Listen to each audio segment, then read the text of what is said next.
ঢাকা শহরের বিভিন্ন রাস্তায় আপনারা দেখেছেন হকার ভাইরা ছিল, কিন্তু যানজট সহ সাধারণ মানুষের চলাফেরার অসুবিধার জন্য আমরা হকার ভাইদেরকে সরিয়ে দিয়েছি। কিন্তু আমরা এটাও বুঝি তারাও মানুষ, তাদেরও পরিবার আছে, তাদেরকেও চলতে হবে, খেয়ে পড়ে তাদেরকেও বাঁচতে হবে। সেজন্যই আমি সংশ্লিষ্ট কর্তৃপক্ষকে সাথে সাথে নির্দেশনা দিয়েছি যে হকার উচ্ছেদ করলে শুধু হবে না, এই মানুষগুলো যাতে খেয়ে পড়ে বাঁচতে পারে, কর্মসংস্থান মানে ব্যবসা করতে পারে, তারও ব্যবস্থা করতে হবে।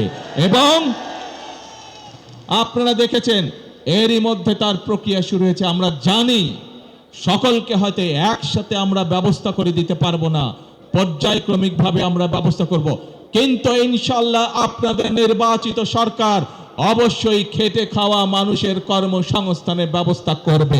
এবং সে কারণেই আপনারা দেখেছেন গতকাল থেকে উত্তর মহানগরী এবং দক্ষিণ মহানগরীতে এই প্রক্রিয়া শুরু হয়ে গিয়েছে। আমরা পর্যায়ক্রমিকভাবে যারা হকার ভাই তাদেরকে আমরা, তারা যাতে শান্তিতে ব্যবসা বাণিজ্য করতে হয়, কোন রকম বিশৃঙ্খলার মধ্যে যাতে তাদেরকে পড়তে না হয়, সেই জন্য বিভিন্ন জায়গা ঠিক করে তাদেরকে ধীরে ধীরে সেই জায়গায় আমরা পুনর্বাসনের চেষ্টা করছি।